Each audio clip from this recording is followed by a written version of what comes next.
I'm Siân Etherington. I work at the University of Salford, which is just up the road. My poster poses some questions. Actually, it poses some questions. It has a bit of discussion, and then it poses some questions again. But they're questions about things which have been sort of problematic for me for quite a while. Well, I think through all the research I've ever done, actually. And there's sort of two strands to those things. I was going to bring a prop today just to kind of explain that, and I've forgotten to bring my prop. But never mind, because it's better if you imagine it, because number one, the prop is some knitting, and I'm a really bad knitter.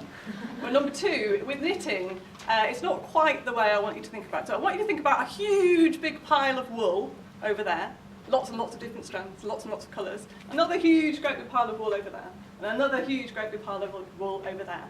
And I want you to imagine strands from those piles coming to me, and I'm knitting away.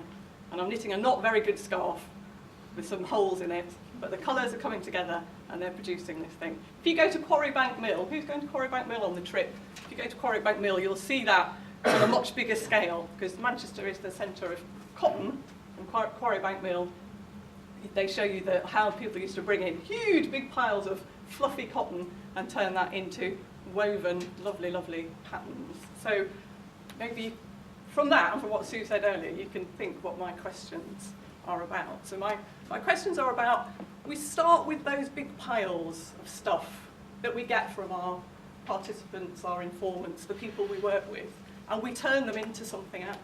And we turn them into something else. And that's always been a kind of question for me as to what happens to that stuff which is somebody else's to start off with.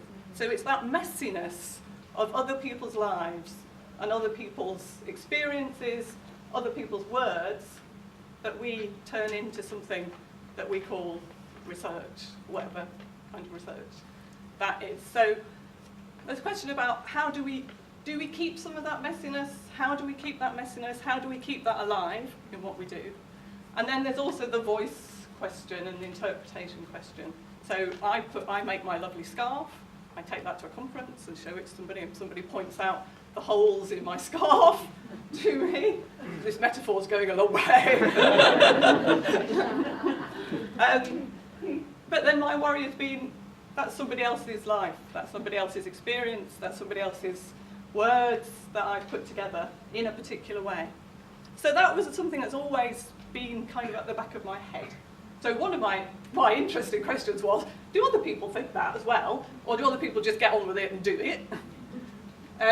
So I did some kind of reading around and looking at things, and I've come up with some things that other people have said, and then I've posed some more questions at the end. So what I'd really like is for people to come and talk to me about their balls of wool, their knitting experiences, and some of the answers that I've kind of not quite got to, really, and continue that discussion with me.